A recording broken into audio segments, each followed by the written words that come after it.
start. Okay. Oh, wait, you can hear my voices! How dare you hear my voices? Oh, if you're in here early, hi, welcome. We're going to start the video in about 5 minutes' time. But first, you get a countdown screen before we start. So, here's the countdown screen.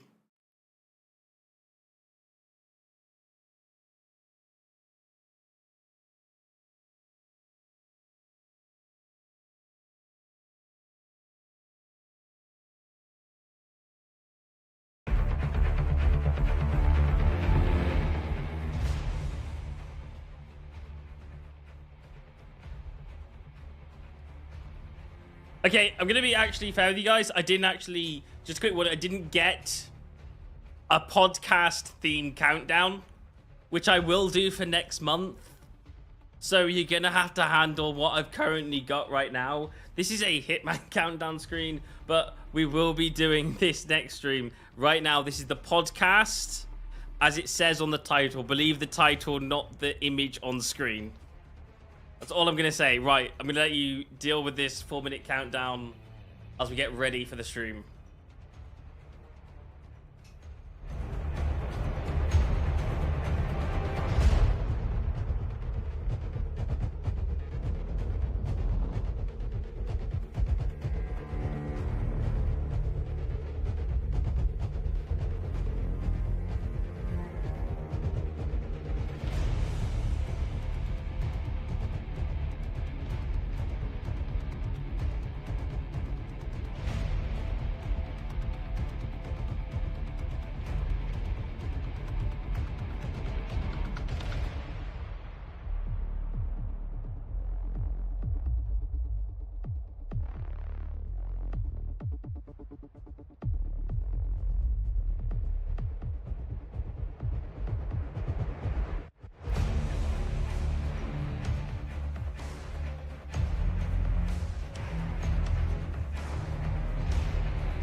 hear me? Hello, hello. Welcome to the stream.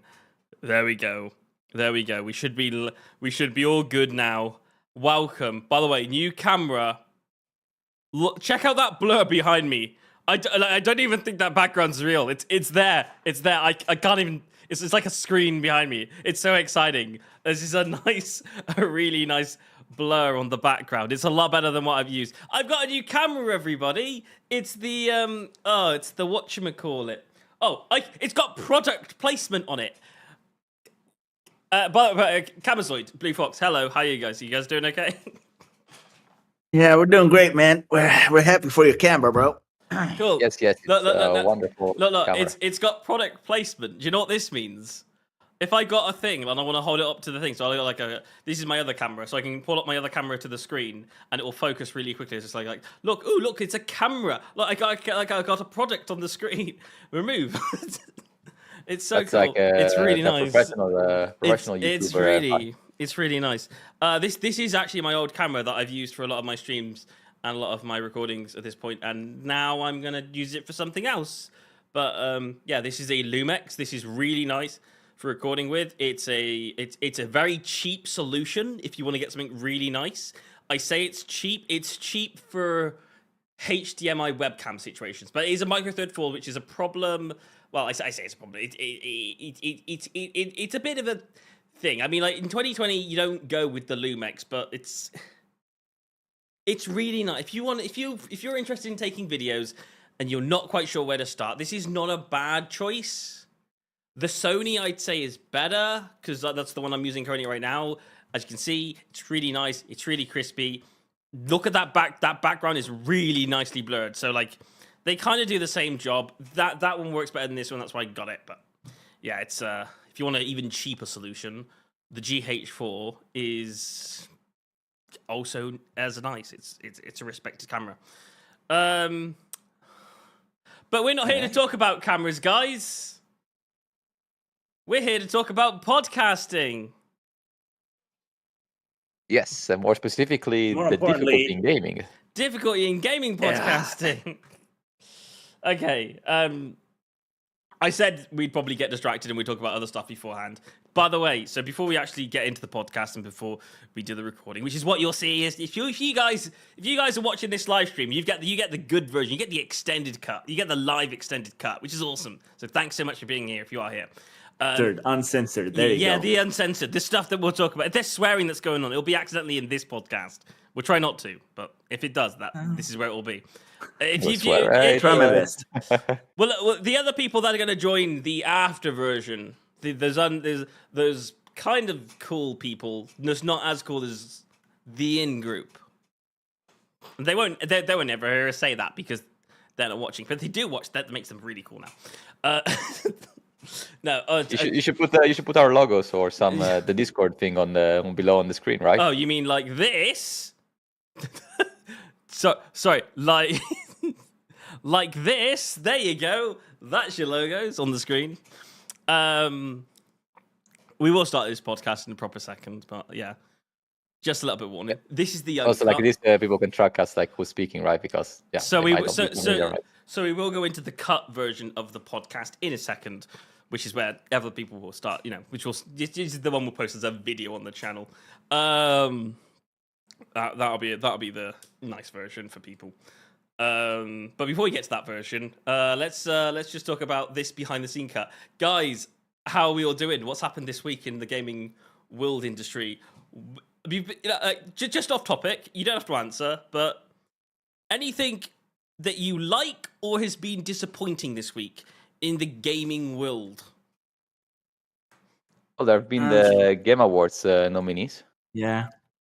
No? Okay. Well. Oh, you know what? Since you mentioned it, Seb, let's quickly talk about this subject that's been going around really big and recently. Do you guys think a DLC deserves to be nominated for a Game of the Year? Because it's been going wild these days. You know what? Yeah, I think me, you, and Camazon, I think all three of us are going to go, I think it really depends what the DLC is. If it's if a game has made an extra story lengthy 20-hour version of a DLC extended onto the gameplay that you already own, then maybe. But on the terms No, I of an don't. extra little cosmetic pack or something like that, which is what I see on DLCs these days, probably not. Why? Mm, What's headlining it? It's at the Game Could Awards, I? the Yeah. one of the nominees for the Game of the Year, so like the biggest category, Yeah. the DLC of Elder Ring, the Elder Tree, it's nominated as Game of the Year. Right. I look at it from a different perspective. Now, at starters, I said, yeah, this DLC does deserve to be nominated for the Game of the Year because of how much bigger it is, how much it offers. But then Which is I what I watched do. a video and a guy made a very great point. He said that this DLC doesn't deserve to be nominated for the Game of the Year because the only way to access this DLC is you have to play the main game. And the main game's already been out, got the award, got everything, and now I don't know. The only way to access this DLC is you have to play the main game. I have a, So that way, I feel like a little skeptical. I Now, have a stronger opinion. if it was okay, but let me just finish Yeah, up on my point. Sorry, Blue Facts. But if it was let's say the God of War DLC or the Doom Eternal DLC, where you don't have to play the main game to access the DLC, you can immediately access it from later, the main menu. Like the DLC feels like its own game. Like for example, the Doom Eternal developers did something cool with their DLC. You don't have to buy the main game in order to play the DLC. The DLC you can literally buy a DLC bundle where you can just play Doom Eternal DLC, just the DLC, not the main game. So basically giving you the ability to purchase a DLC as its own standalone game. Now, if it was like that, I think it kind of deserve because it feels like it's its own game, like a second version of the main game. So if I think about it like that, yeah, maybe. But when the only way to access DLC is by playing the main game, then that way I don't think it does deserve it. And I also look at it from another perspective, like there's a difference between DLC and the whole game. Like these people work for on a game from start to finish, and this DLC has been in the work for 2 years, so it's completely different. Like the time period between these games completely different. So at the end of the day, I say a DLC doesn't deserve to be nominated for a Game of the Year. It should have its own category. I agree with your last point because when you asked the question, I immediately answer I think it does not.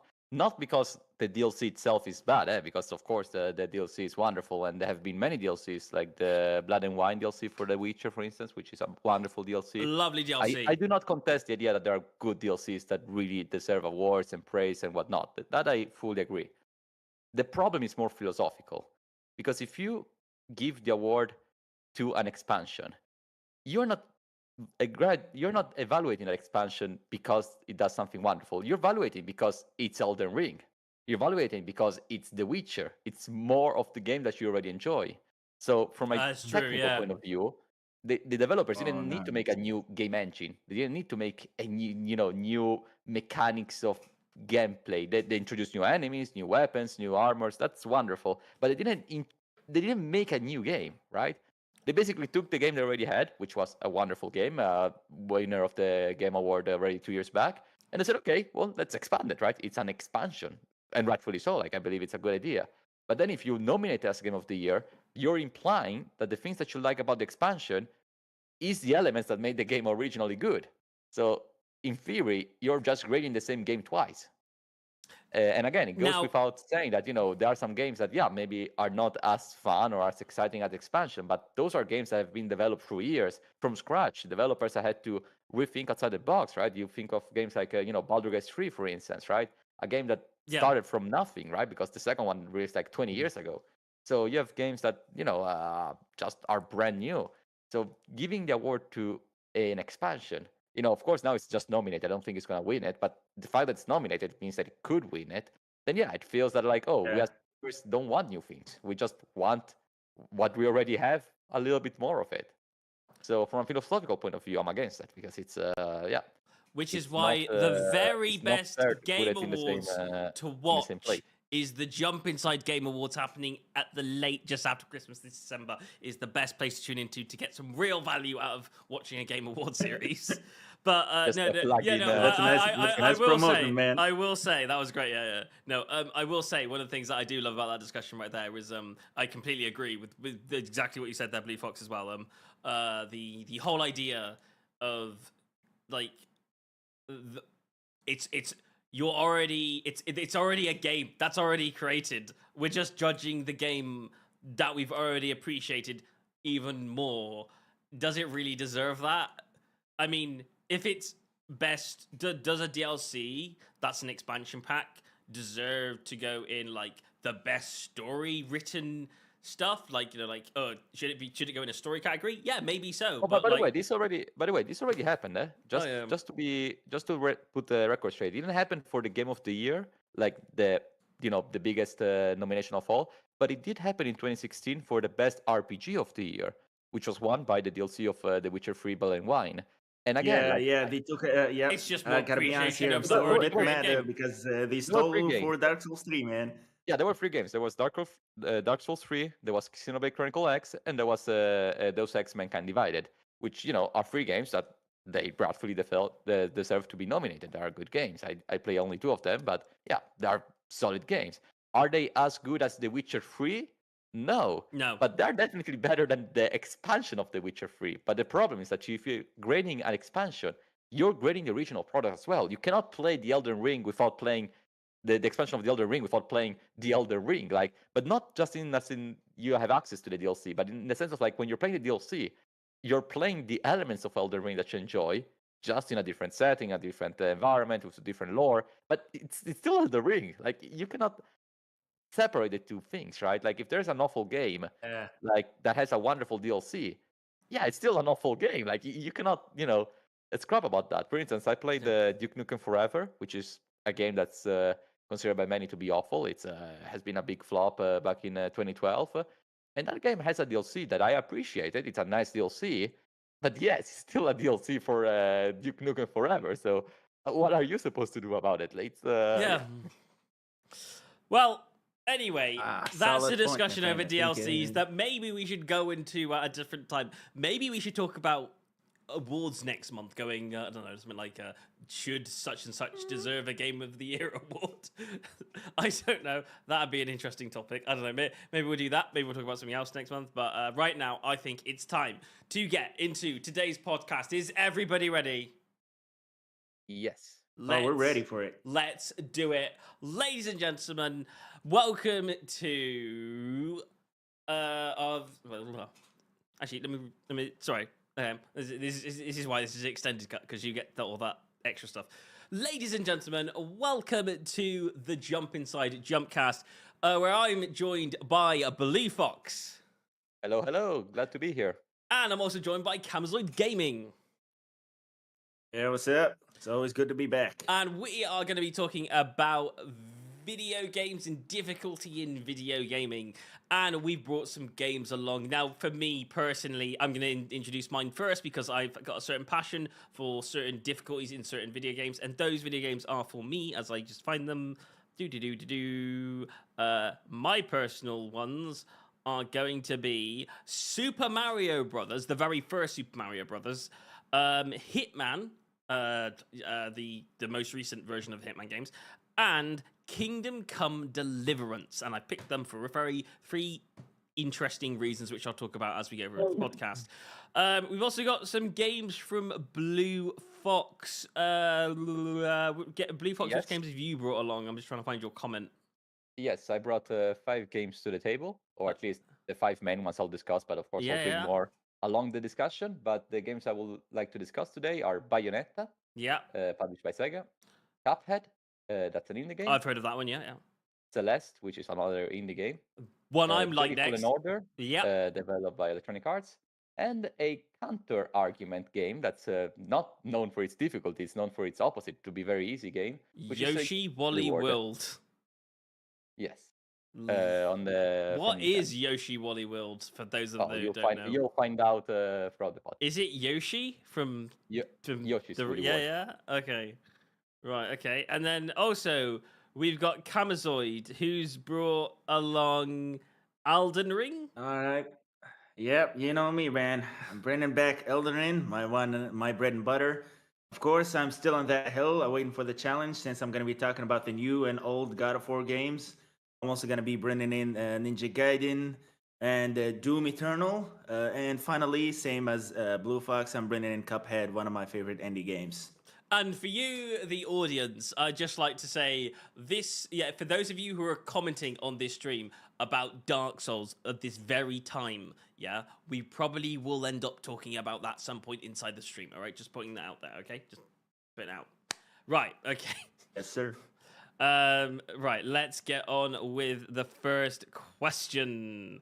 Okay, the first question we are given is, should games be challenging to be enjoyable? I'm starting off with Blue Fox on this one, and I think you said that that you gave it a thumbs down in the pre comments.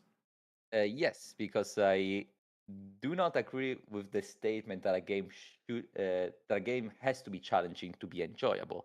I agree with the statement that a game can be fun because it's challenging, but the opposite is not always the case. And that's why I brought the counterexample. Because there are some games that are not challenging, which are fairly easy, which are not, they don't offer such a high level of difficulty, that are still enjoyable. Like in my example of Yoshi's Woolly World, which is a platformer made by Nintendo, a very chill platformer. You play as Yoshi, the green dinosaur that everybody loves, in a world made of wool, and you roam around the levels and you find collectibles and fight off enemies. But there is no obscenely difficult challenge. You have infinite lives. The collectibles are hard to find, but are not, hidden too much. Like if you search for them, you will find them. It's not too hard. And yes, the game is pretty chill. I had a blast having it. It's not a game that I'm writing home about making videos upon. It's a game that I really enjoyed. I played recently. I played I think it was like 2 weeks ago. And yes, it's a game that demonstrates that a game can be enjoyable even if it's not challenging. Now, a game can also be enjoyable because it's challenging, and well, we'll discuss that quite soon. Yeah, I was gonna say. So, what, like, in that category of gaming, would you say The Sims were definitely like a game where people might enjoy the game, but it just might not be challenging? The Sims, or for instance, because that's a big one, isn't it? City Skylines, for instance, City games Skylines. where you have to manage, which are not. I would say City Skylines is definitely a challenging game. I've played City Skylines. It's challenging to get your city to a certain point. It's challenging, but only in the sense of like, you don't die in City Skylines, right? In the sense of like, it's challenging to learn how to have a good management, but it's not, challenging as in like, oh, you lost the game because you didn't build the road too quickly or something like that. Like, there are some games that are designed to be a bit more chill, and that's fine. Look at it from this perspective. A challenge Actually, doesn't have to be. Before we continue, I just pull it back for 1 second before you answer your question. Murphy, hello and welcome to the live stream. How are you doing? If you've actually got any questions to put into this podcast, then please jot them down. We will read them out as this goes by. But right now, we're talking about the question, should games be challenging in podcast? If you do want to have a go at answering this question, you're more than welcome to. We'll read your comment out in just a bit. Anyway, carry on. So try to look at it from this perspective. When we say challenging, it doesn't have to be to like when you're, let's say, facing a boss, or it doesn't have to be like when you're facing enemies or a boss. Try to think of it like the challenge is within something within the game. Like you guys talked about The Sims. Now, I don't have a big idea on how The Sims works, but I do think like the challenge within that game is taking care of that family. Perhaps that's the challenge within that game. It can get a bit at points difficult trying to take care of that. There is family, no challenging in now, I don't know building how that. There is no challenge in but building a swimming pool and putting them all in it and then drowning them.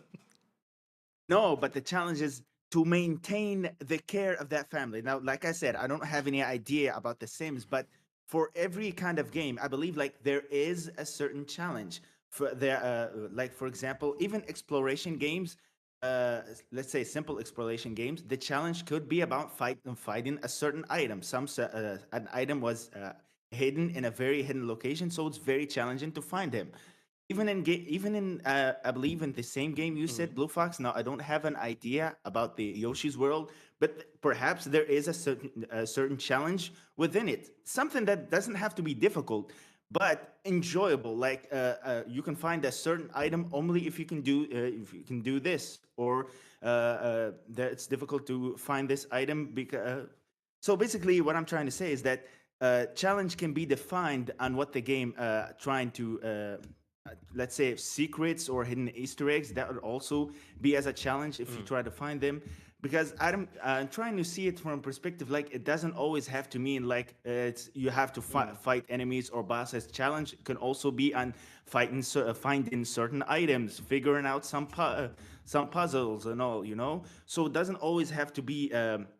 The difficulty doesn't always have to be fighting enemies. The difficulty can also be a challenge and finding items or figuring out certain elements for puzzles and stuff. Or even at some games like Detroit, Become a Human, or Beyond Two Souls. These are games that their simple gameplay mechanics is basically decision making. So they're not challenging at all. But the challenge within those games is making the right choice.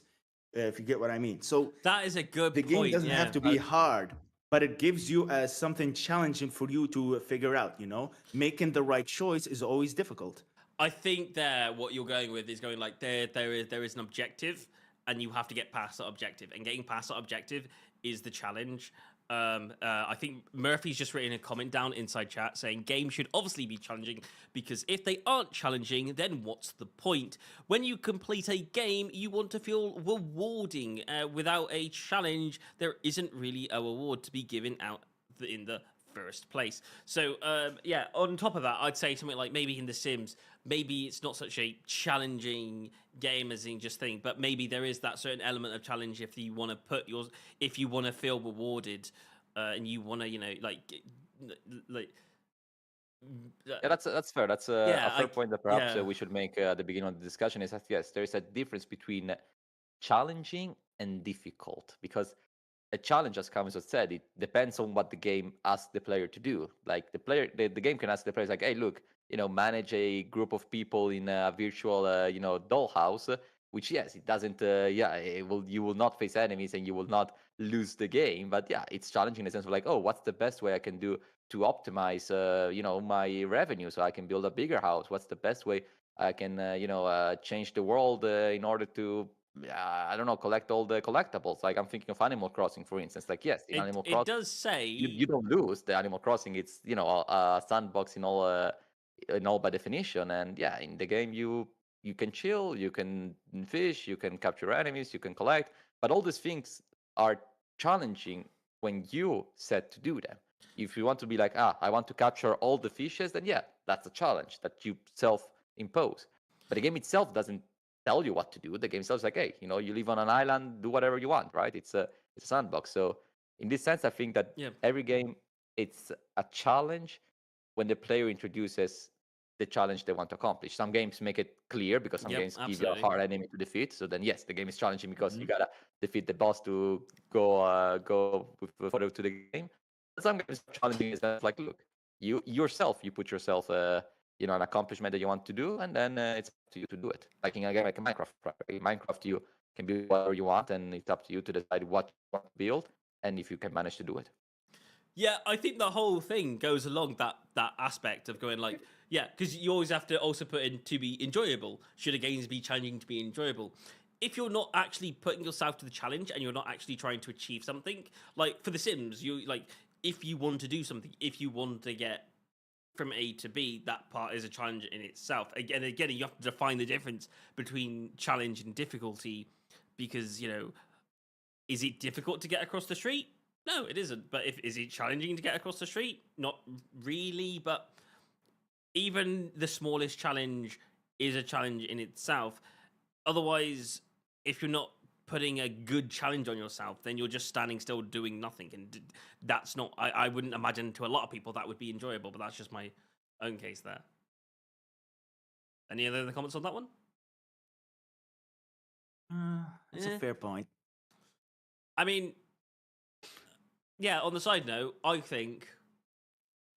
mean, this might be an agreement to disagree here. I think a game, to be enjoyable, it should be challenging. Murphy's just written another comment saying, if it's like Sims and it's not exactly challenging, you should try and set an accomplishment, as then when you complete it, you should feel rewarded.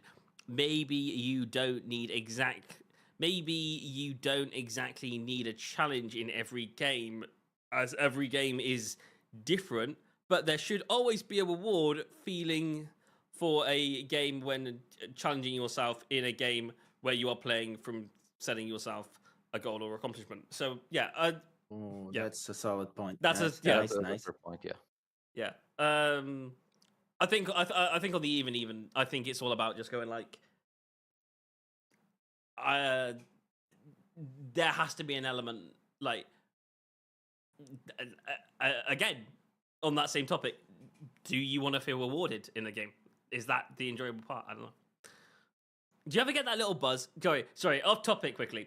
You know when you Kamazoid and Blue Fox, you know when you get like an achievement in a video game, or like something pops up going, well done, you've achieved such and such, or like Blue Fox, you've collected all 100 golden keys, or something, I don't know. Do you ever get that little buzz inside you where you're like, yeah, I did it? I get that all the time. That's gonna depend on the type of person who plays video games. Let's say the type of gamer. Now, if I was a completionist, whenever I play video games, I need to complete them 100% and get every trophy. Oh no! I'm not talking absolutely about have that buzz. I don't know talk about completionist, but like, do you not get like, for you personally, like, okay, for your example here, you know when you like defeat the hardest dragon on the game, you're like, I did that. Get a trophy. Well, let me answer from this perspective. If I defeat a boss and a trophy pops up, congratulations, defeated this guy. I'm not happy because I got the trophy. I'm happy because I managed to live and defeat the boss. So from that perspective, I literally just don't even have an idea that I got these trophies. Yeah, that's a fair point, right? Like if the achievement is like, oh, complete chapter 11, and like, yeah, I was about to complete chapter 11. Like, what's the? It's not that I did it because of the achievement, right? There is so many pointless achievements out there as well. It's like, oh no, the achievements that I hate the most is like, oh, kill 5 enemies. Like, I'm definitely gonna kill 5 enemies in a game where you kill like hundreds of thousands of enemies. Like, it's very pedantic to achieve you for like, oh, you played the game, well done. But yeah, sometimes honestly, off topic as you said, but I have high love and respect for the completionist, because when you have a trophy, like for example, Ninja Gaiden, there's a trophy that you need to kill 1,000 enemies with one certain weapon. Yeah, no way I'm doing that. But the fact that these completionists have the time and soul to literally kill 1,000 enemies with one sword, and then do it again with another weapon, and then do it again with another weapon. And fun fact, there's like 7 weapons in Ninja Gaiden. So with each weapon, you have to kill 1,000 enemies in order to get that trophy.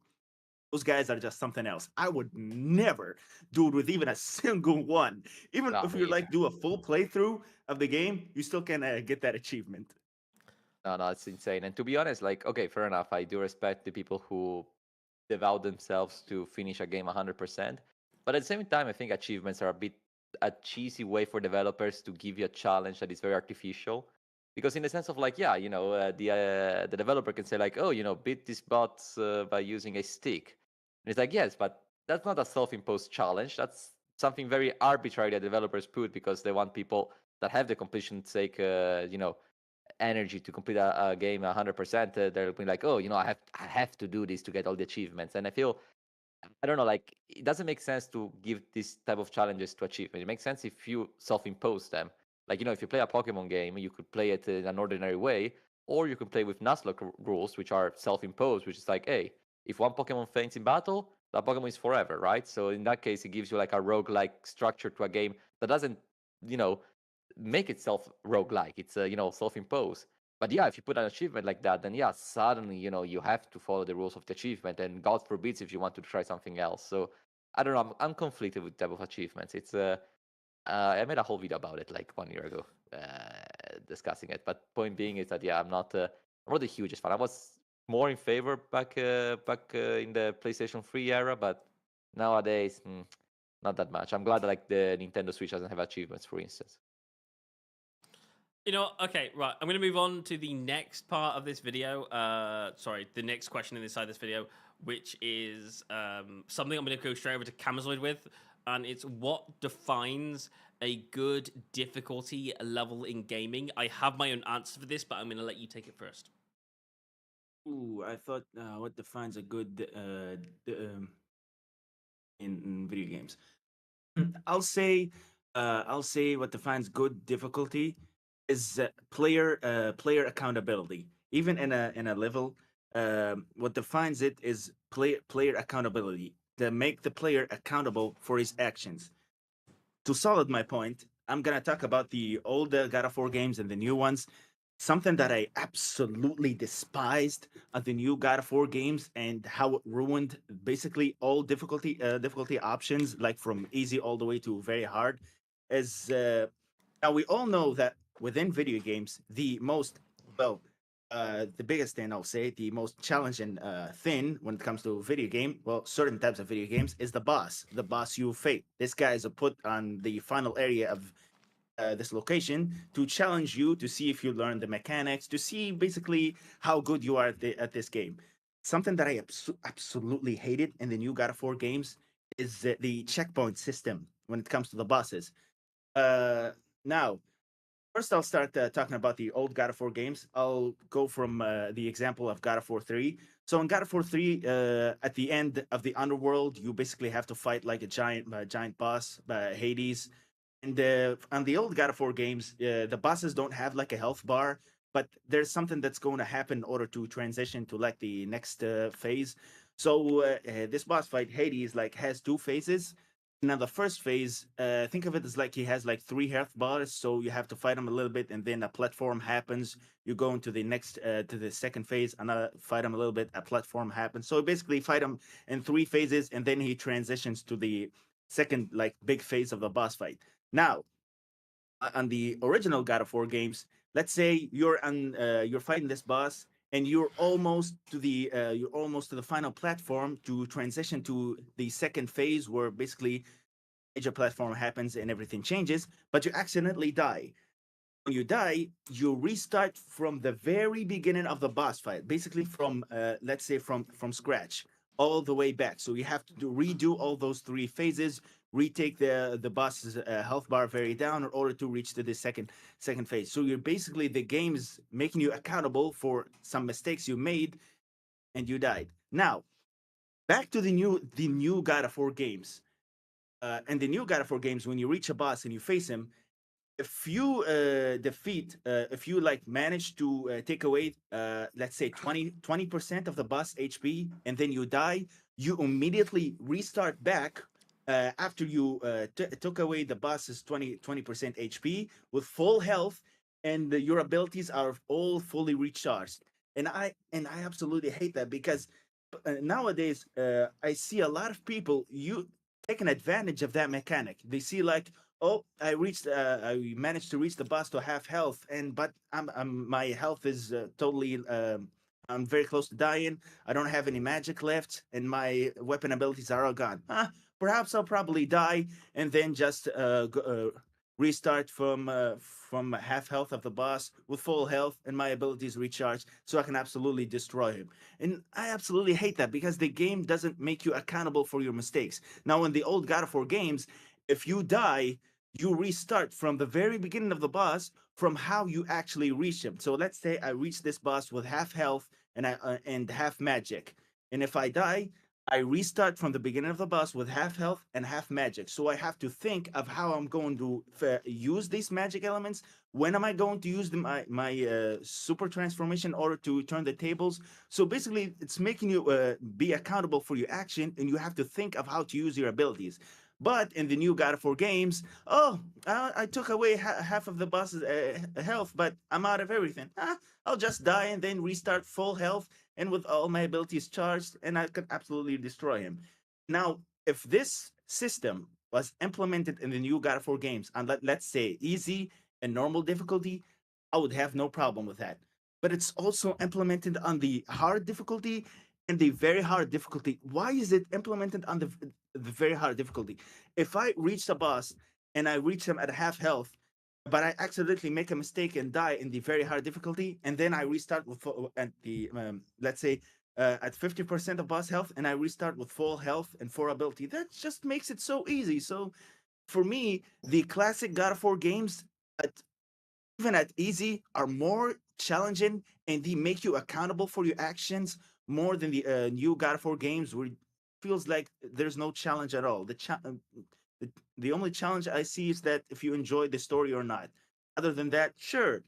Sure, when it comes to like some enemy areas, if you die, you restart the whole encounter. But the main bread and butter when it comes to the God of War games, or the main bread and butter to games like that, are the bosses. If the bosses are not challenging, then where's the challenge? The challenge is in the enemy encounters. I already faced these enemies like 100 times, but the bosses, you only face them once. So that's my point when it comes to uh, good difficulty in video games. It has to make the player accountable to his actions.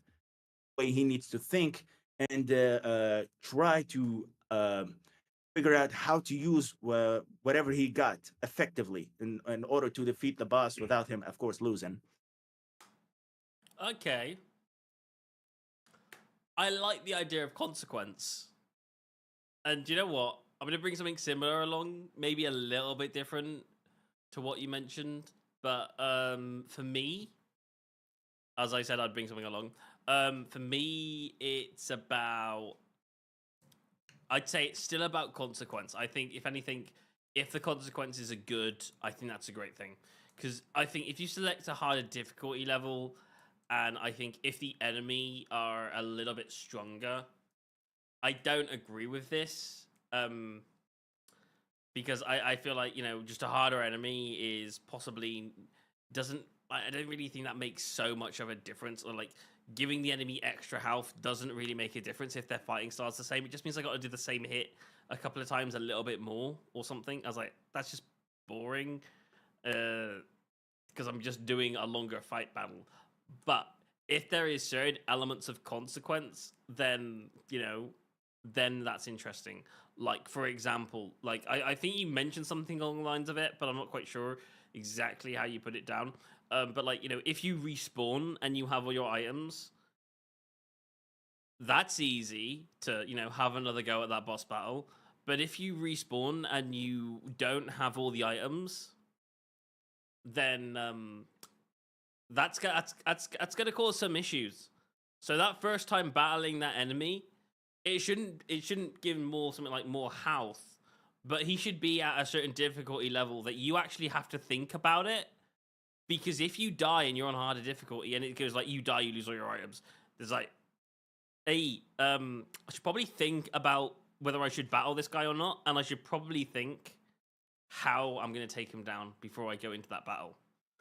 But at the same time, I like certain games that have this mindset of going like, we still remember difficulty in gaming. Like, for example, I pick Super Mario Brothers because, like, there is consequence in that. If you fail all 3 of your lives, you have to start that game from the beginning all over again. So you best be careful about watching your lives on that game. Or, for example, games like Hitman. If you play on the hardest difficulty of Hitman, you get 1 save. You get 1 save slot. You can save it 1 time. If you screw up, you have to restart from the beginning. There is no going back like 20 saves or something, or go back to, like, your 30-second save. You don't have unlimited saves. You've got 1 save. If you save, like, after you take down 1 target, that's great. Then you've just got to make sure that you take down the next target. But if you screw up taking down one of your targets, you have to start off from either the beginning of the game or right from where your save was. And I just think there's consequence in that, and I think consequence is a big thing in this thing. So I will agree with you on that. Blue Fox? I like.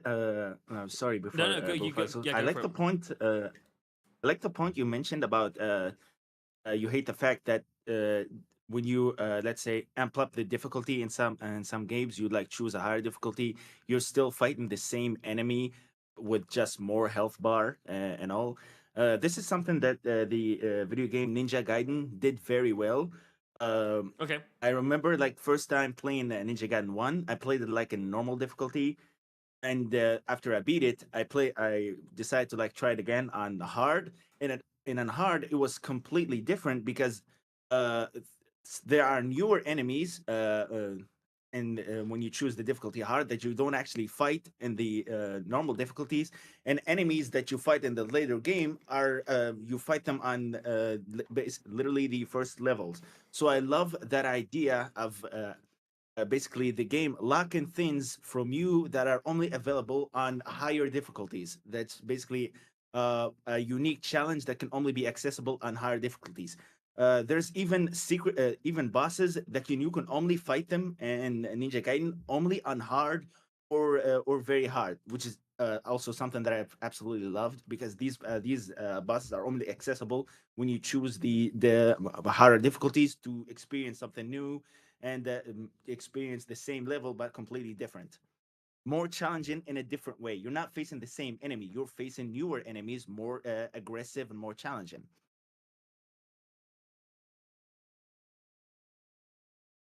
Blue Fox. Well, it was a very big monologue from Kevin Zoid to every point, but I mean, I do agree with that I'm currently playing. I'm playing this week, and I still need to finish. Is Bayonetta, which is one of the games I've brought Yeah. to this podcast. And yes, that's an old style beat 'em up game, kind of Devil May Cry / the older God of Wars. And in that game, yeah, you have levels that are linear, and if you find yourself in a pickle where you have no items of hard enemies, yeah, when you die, you do regain the health, but yeah, the items you don't. So it's you have to face those enemies, which makes the challenge quite hard. So in this regard, yeah, I don't want to say punish because punish implies that playing a video game has to be something like of a job, right? It's I think that if you play a game on a harder difficulty, you do have to prove yourself the level. That's the thing, right? Because if you play on an easier difficulty, which I think games should have, I don't think games whatsoever, unless like the game itself is designed in a way that it cannot have an artificial difficulty. Then yes, why not? It's if you want to choose the easy way because you just want to enjoy the plot, then yeah, you are not that good at games because yeah, there are some people who are simply not that good at games. Sure, go for it. But if you go for a difficulty Mm-hmm. level and you want to feel rewarded Yeah. specifically for the difficulty level, Yep. then the game has to be difficult. There is no way around it. It's No way but yes, around. to go Yeah. back to the question, what defines a good difficulty level in gaming? The answer is that the good difficulty in gaming needs to be uh, challenging in the sense that the player has to put effort that is correspondent to the challenge that he or she faces. So if this effort is below it, then yeah, you die, and there is no easy way out. If this effort is above it, then you succeed. All right. It's true. Let's move on to the next question, shall we? Sure. Moving on to the next question for Blue Fox. This one, okay? How do game balance challenge with fun? Well, this is a bit of a tricky question because it depends of the game you're playing. There are some games like Cuphead that definitely will not balance their challenge to make you happy. The game is hard, the bosses are hard, and you gotta get good to fight them and to defeat them. It's no way around it. Same goes with Celeste. Celeste is a platformer game, so you cannot level up, you cannot gain new abilities by grinding the levels. No, the levels are linear. It's a platformer, and it's a very hard platformer. You die 200, 300 times on a level, just like that. The game makes it quick when you have to respawn, which is convenient because, for instance, I've been playing also New Super Luigi U, which is one of the hardest New Super Mario Brothers. And that game, when you die, you have to see all the animation, all the loading screen, and then you go off the level, and then you have to re-enter the level. I mean, that's not a difficulty that I like. That's just annoying, right? You want to make the game accessible in the sense of like, look, if I die 100 times, at least let me retry again, right? Don't make me waste my time because otherwise it's just annoying. But this is also the question. The question Yeah. itself, how do they balance it? I think they balance it by yeah asking what difficulty play level you want to play if it's possible, and yes, it is up to the player to decide if the difficulty is right. The game itself, I don't think can do much apart from tweaking some mechanics, as Camus just said, maybe removing some enemies or adding them if you increase the difficulty. Maybe if you're playing like an RPG where enemies have levels, you can increase the levels. I don't like that solution because then it's a bit the game doesn't change from a gameplay point of view. From a game design point of view, it only changes from a gameplay point of view, which it's a bit of an easy way out. I like it when they put the effort to like, oh, this enemy now can do this new attack, and this new attack is harder to dodge. That's something new for the newer difficulty. And yes, and it's up to the player to decide, okay, this is the right amount of difficulty I want to enjoy the game without, not enjoying it anymore. Because again, there are people who do not enjoy hard games, and if they don't want to play them, they should not feel ashamed not to. I do have to agree with your point here, but I also see it from another perspective. Okay. Because you can also balance challenge with fun through something I call having like let's say when the games offer you like various mechanical options, like various gameplay mechanics. Something that I absolutely adore when playing Doom Eternal is giving you a variety of options and gameplay mechanics in order to deal with the enemies. With the enemies. So in Doom Eternal, there's absolutely like a horde of different enemy types, and each enemy has like a specific weak point, and that weak point can only be taken out by a certain weapon or a certain weapon mod. So the player has to master those kind of mechanics order to take out those enemies quickly or remove their weak points. That way, they are no longer aggressive or anything. And once you master those mechanics and figure out how to, let's say, smoothly switch between weapons and smoothly switch between, let's say, taking care of these enemies quickly, so you don't, it doesn't give you like a challenge in time. I think it will be a lot of fun. The reason why I say that in Doom Eternal, I remember I played like Doom Eternal, and at first time I played like a normal, mainly because I found it very challenging. The enemies are very aggressive and very hard to deal with. But I decided to like perhaps maybe I should just take some time to try to understand the mechanics. This certain weapon is very good against this enemy. It takes care of his weak point very quickly, makes him useless, and that way I can defeat him faster. Oh, this weapon and this mod is very strong against this certain type of enemy. This I can use this weapon when I'm surrounded in order to like safely escape. So basically, the game is giving you a lot of options to use them against these enemies. And if you can balance like switching between these options and prioritizing which enemy to take out first in your moving within the game, it is so much fun. So I believe like you can also balance challenge and fun by giving you a lot of mechanics that can help you deal with certain enemies and remove them basically from the arena.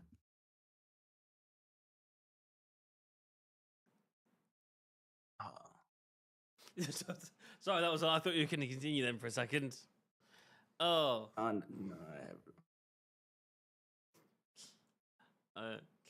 This is what you get in the podcast. Sometimes in the pre-launch, we'll do things like we have like some quiet moments, and then you'll only see on this that will cut out the pre-launch. We'll be like, oh, wait, what question were we at? Who's answering next? You get this in the behind-the-scenes version. You don't get this on the live version. Oh, but no. Well, to go back to the question, the game can balance the difficulty, yes. Yeah. But it also comes from the player desires to see if they want to have a challenging game. Master, yeah. But I agree with the point. Also because like as you said, like if you put the effort to learn a game to then play it hard, then you're balancing yourself to a higher difficulty, right? Yeah. Because if you don't do that, then the game feels out of balance. Like if I just put up Doom Eternal and I don't play many FPS games and I play it to the hardest of difficulty, I would be like, oh, this game is not balanced. Like I just move and die, right? So it is it takes two to tango. Like it has to be both the game accessible enough to make it so that an average player can play it, learn it, but then the player has to put the effort too. I think on my coming from that question, I'll just quickly mention in here, is the fact that I don't mind a game challenging, depending on what game it is. But like, there are certain elements of why a game becomes fun with a challenge. It's because, like, for me, it's like, okay, this is a role that I'll never ever do that I will have always wanted to do. Like, for example, like, I'm never ever gonna get the chance to be a commander of a spaceship that goes throughout the galaxy. I'm never going to get the chance to do that. When no one is ever going to get the chance to do that in this century. I'd like that, for that to happen, but I don't think anyone's going to get the chance to do that anytime soon. But in gaming, you get to be in this world where you are now the commander of a spaceship. For example, like Mass Effect, where you then get to choose how you want to command, what the missions you want to do. Like, the game is gonna be challenging because you're gonna play this whole thing as a this commander. You are gonna have to face challenges as he faces challenges and all that kind of stuff. But the fun within it is you get to experience what it's like to do something that you'll never ever get the chance to do in this lifetime. That goes for things like Elden Ring as well. Like, Camazoid is never gonna be the guy. You're never gonna get to go in a mythical world, but in this game that's challenging, you are, and that's a fun thing in itself. That, at least that's my aspect from it. Makes sense. I also have to agree with what Blue Fox said because I remember a lot of people having problems with Doom Eternal, mainly because they say like there's a lot of mechanics and it's very hard to understand these mechanics, so they decide to drop it. And I feel like it is a game that you have to give it a little bit of time in order to understand and master the mechanics. Once you do, then the fun starts. And not a lot of people have that time. So yeah, it makes sense what you said. Camazoid, are games harder? Sorry, are harder games more rewarding to complete? Yes. Now, I want to take you guys back in time, but you remember the good old gaming days where if you beat a game in a harder difficulty, you unlock like something special, like a Oh, specific, like let's say a specific costume or oh, you mean where uh, you don't have to pay a for specific it? cutscene or something like that. Yeah, you don't Yeah, have to yeah, pay you for it. don't have Yep. to pay for something. I Like, fucking if hate you that. played Fortnite back then, in that time, all the outfits would be unlocks. You'd have to kill like 10 people to get an outfit in the game. These days, it's, oh, you want an outfit in the game? Just pay for it. Just It's darker days these days. But let's go back on track. Yep. What I'm trying to continue is that harder games or basically harder options within video games reward you with some unique rewards. Could be cutscenes. It could be costumes that you can use in the game that can also give special mechanics. Like, for example, something that I absolutely adored in God of War 2, I'm going to talk about the OG God of War games, is that there are certain costumes that are hidden and can be unlocked if you beat this game on the harder difficulties. And these costumes that you can wear with Kratos have like unique abilities within. Like if you like, there's in God of War 2, believe me, Seb, when I tell you this, but there's actually a fish costume for Kratos, and if you decide to wear that the whole game, then you have infinite magic. There's also so basically rewards in many other effects are hidden if you basically beat the game on harder difficulty. And it's not just about rewards that you get from beating the game on harder difficulties, but also the reward you feel yourself when you defeat a challenge. And that's basically through the experience that many people will have with the From Software games. I'm talking about Dark Souls. I'm talking about, of course, mainly Elden Ring. Bro, the feeling you get when you defeat the final boss in the Elden DLC, I don't want to talk about it. Like, true story here, I streamed the Elden Ring DLC. Once I defeated the final boss of that DLC, it took me, by the way, it took me 3 days to defeat that boss, mainly because I'm an idiot. I'm a reckless idiot who only fights his way. He doesn't look up some what other people's are doing. I just fight with my style and just continue until it works eventually. And it eventually did. A 3 hour stream, struggling against the final boss. Once I beat him, I think my neighbors heard me and I started singing a freaking wrestler song that was stuck in my head. And that feeling was just incredible. I just wanted to defeat that the challenge for me was to defeat that boss the way that I want, not the way that other people have defeated him or the cheeses that they found in order to easily defeat the boss. No, I want to defeat this challenge the way that I want, the way that I did it with the others. And I know I can, but it's gonna take me a while. But that feeling you get when you defeat a challenging boss, when you overcome a difficult puzzle, when you overcome a difficult level, that's the reward. And that's what a lot of games are missing nowadays, to be honest. I just want to mention that a person called Agent of Reboot, welcome to the stream. Yes, we do see your comment there. Welcome as a new viewer to the stream. Thank you so much. Welcome, bro. Yeah. Welcome. And I'll just go with what you were just saying there, Camazoid. I think I agree with everything you were just saying. Oh, by the way, for being new, I'll just say I'm JumpInsideGames, and I'm joined by Camazoid and Blue Fox, who are also joining me on this podcast, where we just literally, this is all just a discussion about gaming, and we do this at the end of every month. Just let you know, this stream right here is this will be turned into a video on YouTube in the future, and right now we're just talking about difficulty in video games. If you want to write down any comments, you're more than welcome to. But yeah, welcome to the stream. Yeah, Cabazoid, I completely agree with everything you pretty much just said there about like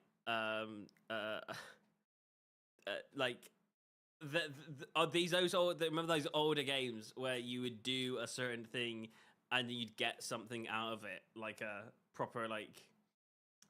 So I had loads of games racing through my head, and I couldn't remember exactly what the rewards were, but like I just remember like Splinter Cell, for example, Splinter Cell Double Agent.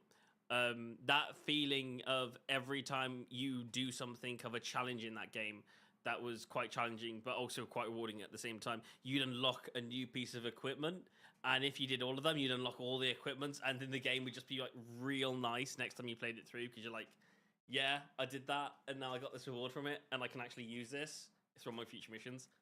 I love that feeling. It's great. It's yeah, and it's just that feeling of being like, right, I did that more challenging thing, and I get rewarded for it. I like that. I'm going to move on to the next question, which is how important is it for games to teach? How important is it? How important is it for games to teach players their mechanics? Blue Fox, over to you. Well, I think it's important to a extent, because a game does need to teach your the mechanics, because otherwise how do I play the game? Like it doesn't need to be frustrating to the point where you don't even know how the game controls, and it's like, oh, by the way, you could have done this secret move all along, but we just never told you. Like the game does need to tell you how the rules work, right? Like when you play any game, even if it's a card game or a tabletop game, you need to know the rules, and then you get good at it, right? But you do have to start from somewhere. However, I don't like it when a game stops every 2 seconds to remind you. It's like, oh, by the way, you can do the homing attack this way. Oh, by the way, you can dash in this moment. Like it needs to teach you, but also let you try. It's like there's a thing called a tutorial, and just please leave it in the tutorial. Yeah, like okay, the game doesn't need to have a tutorial per se. The game can teach you small things along the game. That's fine, but don't repeat them. Right? That's the thing. Like you play the first level, it's like, okay, you move and shoot. First thing I would teach you. You move and shoot. It's like, oh, then you can jump. Okay, then I can jump. Right? Like you do this in the first mission, and then you're off. Right to the progression of the game. Then yes, maybe if the game introduces a new mechanic, it's like, oh, now you unlock the double jump. It's like, okay, here you can double jump this gap. Okay, you've done it. Okay, cool. Move on. But it cannot be obnoxious, because then otherwise it becomes a bit of a headache every time that you are reminded how to play a game that you've been playing for like hours and hours and hours. So, I've been playing for 5 hours. I don't need to know this. How important is it for a game to teach the player their mechanics? It's important, but don't overdo it. Like, how games respected you back in the day? It was like, right, look up, look down. Right, that's how you look up and down. We'll make sure the settings are set to that mode. Brilliant. We'll put a shield on you. That's fine. Right, jump over obstacles, crawl under. Right, the jump and crawl command. That's brilliant. We'll move on. You can learn the rest yourself as you play along the game. That's what I like gaming, when it's like, great. Right, you need here are the basic commands: crouch, jump, forwards, backwards, left, right. Does the right thumbstick, when you move it up, does that make your head go up or down? Are you inverted or not inverted? Like That's about I it. usually like it when the tutorial is a bit hidden. Like I do like it when the tutorial of the game is not explicitly saying, "Okay, guys, we're starting off. Hold your horses. We gotta teach you the mechanic." Like, I like it when it feels natural. Like Oh, you mean you when it's play a little actually bit of the game. inside the game itself, like it's part of what someone's saying to you? Yeah, for instance, for Portal, right? Like in a game like Portal, like you don't have a tutorial chamber. It's like, okay, here's how everything of the game works, and then you go off. Like, oh, you learn by doing something simple enough. You do it, and it's like, okay, great, you've done this simple thing. Now you can do this a little bit more complex thing. You do it, it's like, okay, great, now we have something a bit more complex, and now you have to think about it. Like Like in Call of Duty 4, where they go like, right, here's an assault course. Because you're in training, you do the assault course. It's part of the game, and then you meet you at the end. Like, right, now do the first mission. We gotta go to this boat thing. It's like, okay, cool, right. But okay, both work. Like it's sometimes you do need a tutorial area, and that's it. Like it's no way around it. Like for a game like Cuphead, like yeah, you do need it because when you enter a level, you instantly die basically. So yeah, you do need a tutorial where it's like, okay, these are just the commands. Like this is how to parry. This is how you parry. This is other things you can parry. Okay, great. Now you can go to play the game. Like I get it, but I do appreciate it. Let's put it that way. I do appreciate it when a game does try to do something a little bit different with the tutorial. But the tutorial makes you think of what you could do in the game. You do it, and the game tells you, "Ha, you see, it worked." Right? Right. Yeah. Yeah. Okay. I'm going to move on to some more later questions because I feel like we've been in this podcast and we're getting closer to the end time. Which I feel like we've spent our time on that first question a longer time than we should have done. I'm sorry. I think it's probably my fault for taking so I'm long fine talking with about that. that. Don't worry Yeah, about it. but It's absolutely fine. Right, okay, I've got to pick the next question. Right, I'm going over to Camazoid for this one. Camazoid, should games adapt difficulty dynamically to players' performance? This is an interesting one. Yes, it's very interesting. I agree. I say yes because to test the player further on, to see if he is basically learning the game itself, and if he is adapting to everything that the game is offering him. So they provide him with this certain challenge to see if he can overcome it. One thing that the old God of War games did well is that the stronger you get, the more challenging enemies become. Basically, they provide for you newer and more challenging enemies. Even like older enemies you have already faced, they basically have like a more different design, more aggressive attacks, more they become more stronger. And in games like Doom Eternals, enemies become much more stronger, then become more aggressive, and basically the combination of enemies changes. So you have to adapt to it to see if you are worthy to overcome this kind of challenge. So basically, the stronger you get, the more difficult the challenge becomes to test how good you are at this game. I see where you're coming from. I think Skyrim does that very well because in Skyrim, the more you level up, the more the enemy levels up. So it's kind of equal out balance. So every time you're in a battle, you equal the person you're battling is equal to your player, and I get Sorry that. I to don't sorry to like cut it. you off. You think of it like a skill check. Yes, that's the best way to it. A skill check to check how skilled you have become, and are you skilled enough to defeat this challenge who was at the later half of the game, something like that. So basically, kind of like a skill check. But then there's the other side of the coin where it's like Ooh. different level based areas which are like got different certain enemy levels, and it's like, okay, you probably shouldn't go here yet in the game's part of the story. We're not going to block it off from you. You're more than welcome to go there at that point in the game story. But that's got level 50 enemies, and you're only at level 5, so you might want to level up a bit first before you enter that area. That's also another way of doing it, and that's kind of a completely different. I agree with that Yeah, point. but then there are Well, to be some honest, like games. a good game design should not have leveled areas in the sense of like if you can avoid levels and make areas feel harder without telling you it's like, oh, by the way, this enemy is level 6. Your headshot doesn't work here, like Far Cry 6, which is a game that yes, it's like it's a shooter, but apparently if I shoot somebody in the head that has no helmet but has just a random number above his head and doesn't die, yeah, you feel cheated because like this is supposed to be an action game. So in this regard, I would say No, that but you can. But you can also see it to a point of like maybe I'm not ready for this area yet, because I do kind of like agree with what Seb said about the area being too strong. Basically, the funny thing about Elden Ring, the next to the start off area, which is like, let's say, Limgrave, next area, the area next to it on the left or right, I don't know sense of directions, is basically Kaled, which is like the second hardest area in the whole game, and you could accidentally go to this area, get absolutely wrecked. So I see it as like kind of sense of the player noticing that, yeah, I'm certainly not ready for this. I should probably come back to it later. So it's not like, well, dependent on the person who plays the game who forces himself to go through that area. For me, like, first time going to Kalid, which is like a difficult area in Elden Ring, I got absolutely destroyed. Immediately I looked at my brother and said, yeah, we're not going through here. It's time to go back.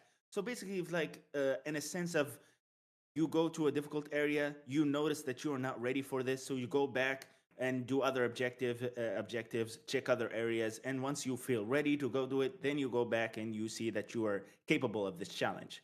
The Yeah, but reward. that's fair. That's fair. But my point being is saying, look, I like that, but I don't like when it's like a level, like artificial level above an enemy that you face off regularly, but just more leveled. So, like for instance, in a game like Assassin's Creed Oh Origins, yeah, I see what you're that saying. there's the Assassin's Creed games were action games, so you could kill anybody stealthily, however you wanted. Then suddenly you're moved, in a world where like, oh, if I move to that block in the desert, the same enemy that has the same bow and arrow, the same small sword. Oh, currently it's level 30, so I cannot damage that person, and he one shots me no matter what.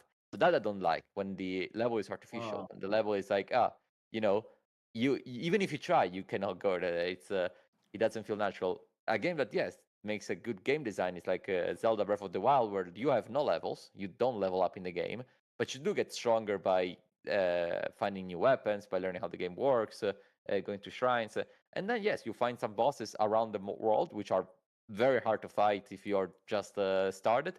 But in theory, you could go there and fight them. Like it's up to the player to learn again where to go and where not to go. And it's not that I see a level above the enemies like, oh, this is just the same Goomba type enemy, but it's just level 60, and I'm powerless because for no apparent reason.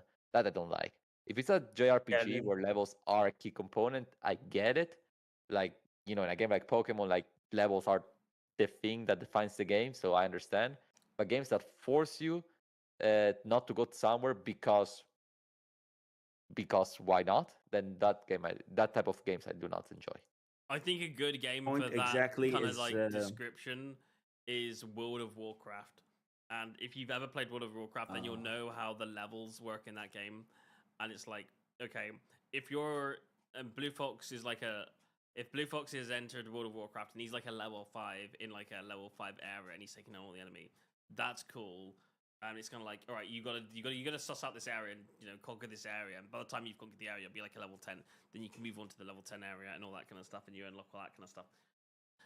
I kind of like that, but like but because that area is constantly like a level 5, if you go there when you're like a level 100, yeah, those enemies stand no chance. You can take them out with like a snap of your fingers, and you can be like, there's an element of like where if you play and everyone's leveling up alongside you, the game's going to constantly feel challenging, and it's going to feel like I'm progressing more, but also so are the enemies. So there's that element of like, okay, this game's always a challenge. Whereas in a certain game, for something like World of Warcraft, you're going to be in certain areas where certain areas are going to feel like a challenge, but in other areas, you're going to start to feel like a god in those areas. You're going to feel like yeah, I'm proper trained up, and this area kind of proves it for me, and all that kind of stuff. And I think there's an element in that games need to like.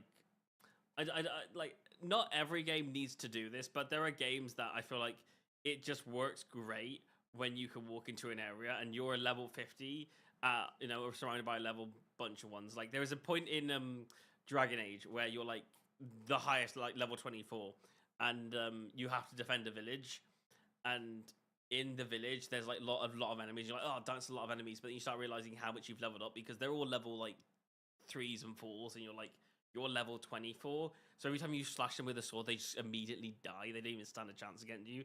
And I'm like, This is awesome. Yeah, I'm a god now. I've worked hard, and this is how it feels to be like fully ownership. And it's like it's just awesome.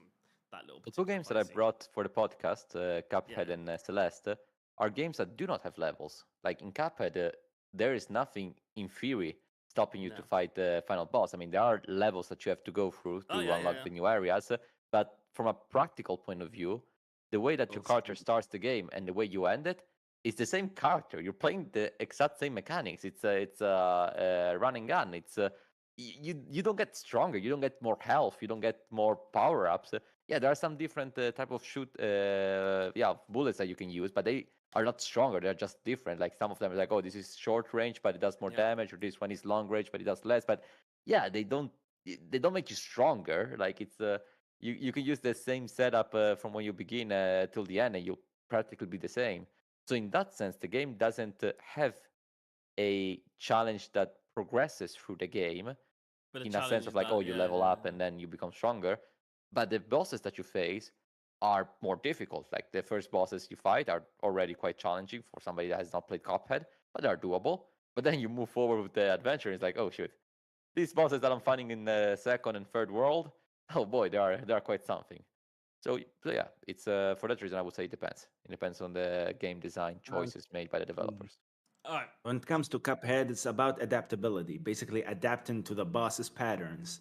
So it's kind of like a different way of challenge. You don't have a lot of resources to deal with him, but you're going to adapt to his moveset because you gotta also think that the Cuphead bosses are not very long.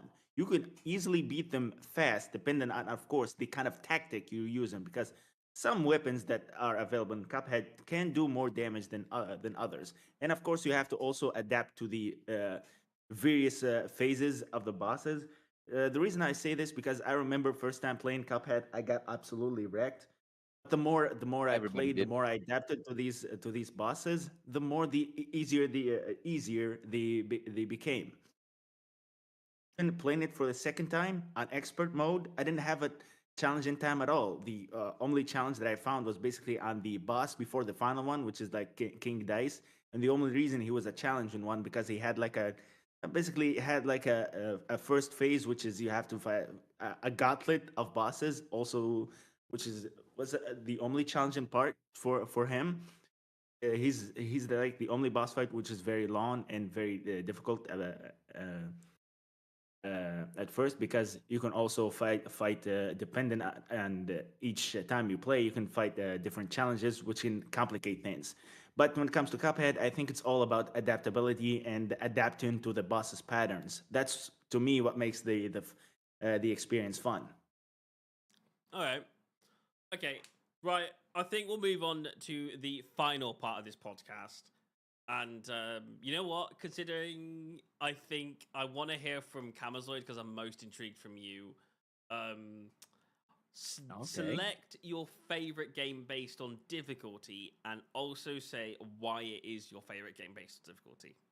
And I feel like I know which one you're going to say, but I'm just I don't I wondering if don't there's I don't anything I don't different. want I don't want to go to the obvious choice. That's what That's why I'm that's intrigued. what Would you like that's to give what me makes more? this question difficult, Would bro. you like to give me more time? Would you like me to go to Blue Fox first? Yeah, Okay, okay. leave me the I'll leave last. you. I want to I'll think leave you about it. till last. I'll leave you till last. We'll leave you Well, till last. while we let Okay. Camus cook a bit, for me it would be Celeste, and Okay. for a very simple reason.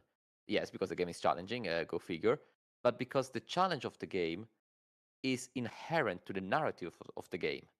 So for the people who have not played Celeste, of course I'm gonna spoil the end, but I'm gonna tell the premise of the game. The premise is that there's this girl that has some personal issues that are not explained from the beginning, but then you find out throughout the game, but has some personal issues that she knows that one way to solve them is to climb the Mount Celeste. Everybody says that if you climb this mountain, your issues are gonna be alleviated, but it is a hard journey. So she knows it and she still does it, and it is beautiful because in the game you die a lot. It's crazy. You die sometimes in just between one checkpoint and the other one, which may be like, if you do it correctly, it may be only like what 30 seconds of gameplay. You may die like 30 times because it's that hard. But once you do it, once you surpass it, you beat the first level, the second one, the third one, you see your character going up the mountain, and yes, you can imagine that the metaphor of like climbing the mountain and facing off your difficulty, and no matter what, you still push and you still push and you still push and you still try your best to overcome your own personal issues. Then it's beautiful that game is difficult because it goes with the narrative nicely. And that's why I love the difficulty in Celeste, because another game can be just in range. You're playing like a Super Mario, it's like, hey, why is this game harder than like the ones I've played before? Like it feels out of place. But here, no, it feels right on place. It fits so well. It's a game that I suggest to everybody. It's a game I didn't review. I don't remember. No, I talked about short games in a video, and I used Celeste as an example, but I don't think I review it. But it's a game that definitely needs a lot of attention. It's an indie game. So probably like 5 to 10 euros on Steam, and you should all give it a chance. Also, check this week because it's Black Friday as well. No, wait, it isn't when the video goes up. If you're watching the stream, it's Black Friday. So don't forget to check in case it's on offer. Same thing. Yeah. For me, I'm going to say my game next. Give Camazwig just a bit more time. And yeah. Kingdom Come Deliverance. Because in that game, I think it just has the elements of things that you've mentioned before, Blue Fox, as well. Like things like the enemies don't the whole game really doesn't change in difficulty levels. It's just like practice makes perfect inside that thing. And that game is just like, there's not really a tutorial on combat. It's more of the tutorial is in depth inside the game itself. So it's injected into the game, so you learn it. But that's because that's what you're required to do. You're required to learn. Like if you want to learn more combat, you do the combat training center. That kind of feels like it's part of the game. Like that you don't really see it as a tutorial. You see it as just like as that's part of the game. It's like injected into it, so you don't really notice it there. It's not like it's telling you how to do something. It's just like it's disguised itself very nicely. But and again, the enemies around the world, it's not like they level up difficulty. They are at a set difficulty, and if you train yourself and you do more, and you practice and you do the training, then when you meet them in battle, they become a lot more easier to defeat. But again, it's also at a realistic point, if you how do I put it? If you battle them and you haven't done the training, it's not like they're stronger or they're weaker. They're just more knowledgeable in the fight. And if you don't have that knowledge, then because you didn't do the training, it's going to be harder for you. But at the same time, there's nothing stopping you. You can go to those people. If you use combat that you've learned, you could probably take them on. But it does help to practice more. And I think that's what I like about that game. Right. I think that's enough time. Time for the main event, I guess. Now for the main event. The person. All right. Surprisingly, I won't be saying Elden, so it's a safe bet. But it's not different in terms of game genre. It's basically a game that's developed by the same guys who created Elden. But there's a reason why I chose this. Yes, sir. Is it actually? I believe Dark Souls 1. Mainly because it is the very first challenging game that I've ever played that basically challenged me at everything, and the very first that felt completely different to the other kind of games that I've played. Like, for me, back in the day, I played video games where if I die, I immediately restart from the boss and everything. But in Dark Souls, if you die while fighting the boss, you restart from the last save point, the last place you found a bonfire, basically like a save point, save checkpoint. And that felt kind of new to me, so I have to run back to the boss. And some of the run backs on Dark Souls 1 and specifically Dark Souls 2 are atrocious.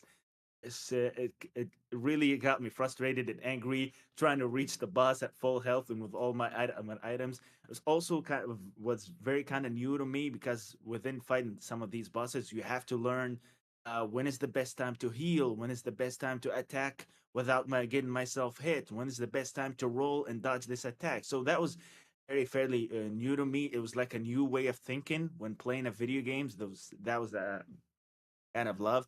And other something else that I absolutely loved about my very first time experience in Dark Souls was the rewarding feeling with overcoming a boss. Specifically, mid game, there's like one of the is very well known, one of the most hardest bosses to ever exist. Which is I forgot the name, but I always told them like the tall dragon knight and the fat knight with a giant hammer. So basically, this is the boss in mid game in Dark Souls, and it is known as one of the hardest bosses in the game. And so many people beat it while summoning someone else to help you. And for me, I just wanted to beat him by myself, and it took me so long. I had to level up, strengthen my weapon. I had to go back and try out other weapons. But when I finally overcome that challenge, the feeling that I got was just something else. So the reason why I chose Dark Souls 1 as one of my favorite difficult games is because the first time experience that I had, and the first time stepping into a different kind of game style, or a different kind of realm when it comes to the video games. Basically, these kind of games are you give a different kind of experience. It's not the same experience as you get when playing another game, because this game makes you accountable to your actions and all. So yeah, for me it's Dark Souls, and Dark Souls basically one of a lot of people's favorite video games. But there's a reason why I chose Dark Souls, because the experience that I had with it, and every time I remember it, it's just something else. I said we'd say Dark Souls at some point in this stream, and that was a perfect ending as well. That was great. All right. Okay. Before we end the stream, Blue Fox, quick to you. What are you working on in this next month? I think I already know the answer to this, but I thought it might be great for the viewers to know. Yes, well, since the end of the year is coming, I'm working on my last video of the year. Oh no! His last video of the year. Of the year, not of my career. Don't despair. I'm actually probably gonna work on some scripts in the meanwhile. So next year I should probably come with more videos. That's what I always say every year. I think it would be great to know exactly what you're doing, where you're going. What it's like, are you taking like time off or something, or? Just enjoying the holidays with family, nothing special. But myself, I do like to keep December a little bit empty because it's the last month of the year, so time for reflection, to wrap up some last things, and also prepare for the next year. So also prepare the ideas of videos to do. Are you gonna be this? I'll probably cut this part out of the podcast and the thing. This is just a stream question. No, of course. Are you gonna join in on the end of year celebration? Which celebration? I have no idea. I think we'll set up a party or something at the end of the year online. Would you be attending? Nah, well, it depends. If it's like in the week of Christmas and New Year's, probably not. I'll ask you close to the time. I think that's the best solution to that. But yeah, we can see on the spot. No, but the last thing I'm working on, like the last video, will be a video review of a video game, a small Italian indie game. Oh, do we get to know what video game, or is it a surprise? Well, I just said it out loud. Wait, what was it? Lawgivers 2. Oh, okay. Sorry, I missed that part. Which is a review that I'm doing with a friend of mine. Okay. It's a duo video. Yes, it's a duo video. Nice. And the first half is a review of this indie game, and the second part is a greater discussion of how democracies are depicted in video games. Wow, that's deep. Ooh, that's interesting. That's very deep. Yeah, we always went, oh, that's deep. Yeah, well, I always your viewers are in for a treat. I gotta always raise the bar, right? Yeah. No, but jokes apart, that's gonna be the last video, probably coming the 4th of December. Can I just say, Blue Fox, you have had the most. For me, I think you've had a really impressive year this year, because I think you started off at a certain level, and then your bar of creativity for the videos that I've watched has rated so high. I think next year is going to be a really cool year for you. He's celebrating the end of this year, but also I can't wait to see what content you come out as soon as next year starts as well. So I don't know if this is the last time I'm probably going to have a proper chat with you, but if it is, then I can't wait to do more podcasting next year and to see where next year takes your channel. And then thank you. Okay, and Camazoids. Oh, I've been cooking all right. But sadly to say, for people who already know me, I'm still making Elden Ring videos. But I do want to say that the next video It's very close to finish. I'm doing the ending touches on the final fight clip, which is very interesting. This boss took me very long to fight, mainly because I was being reckless in the fight itself. So there's a lot of unique things that happened in this video. The edits, I'm sorry, are very beautiful in this video. So it's very enjoyable. And I've also within the next year, I do want to say that I'm gonna be experimenting with new things. I'm gonna be making videos on other types of video games, and I'm also thinking about making a different kind of video for right after this one. I've also be something like kind of a topic on Dark Souls 2. I remember there was a time like me and my brother played like Dark Souls 2, and something completely unordinary and very weird glitch happened in the game while fighting a boss, and I had like a gigantic like rage quit because of what happened. But surprisingly, I did manage to record what happened, and I want to plan on making a comedic video on that. So I'm probably gonna be working on that after this Elden video, and then some few more Elden videos, and expect something new because I want to expand on what I'm doing with more video games. So yeah, some of course depending on my upload schedule, which is very messed up, but but for next year I want to try to be more consistent and make sure to have uploads for each month. Okay. All right. I like it. And yourself, Seb? What are you gonna be up to? Yes. What am I up to next month? Yes, you're the main event, bro. Am I the main event? Oh, this is gonna be a fun one. Oh yeah, that's right. The Game Awards for Jump Inside Games happens next month. I'm so excited. We've got a whole list of 12 different entries for different types of games. It's all happening next month, just after Christmas. You can see it's a special video. It's coming out. We do it at the end of every year, and it's just choices of different games, and we give them special categories and everything. And that is coming out. And I always say ours is the best. If you've watched the Game Awards, it's nothing compared to ours. So watch ours. You want to know what's different about both? Yeah, go on. Want to know what's very different about Jump Inside Game Awards and the Game Awards? We don't do DLC Jump Inside awards. Game Awards. Exactly. We're real. We're real. We don't do DLCs. Games are awarded as the best game of the year, not DLCs, not expansions. That doesn't make any sense. An expansion for a game of the year? Come on, bro. Here we do it the real way, the official way, not like some Jeff, whatever his name is, doing.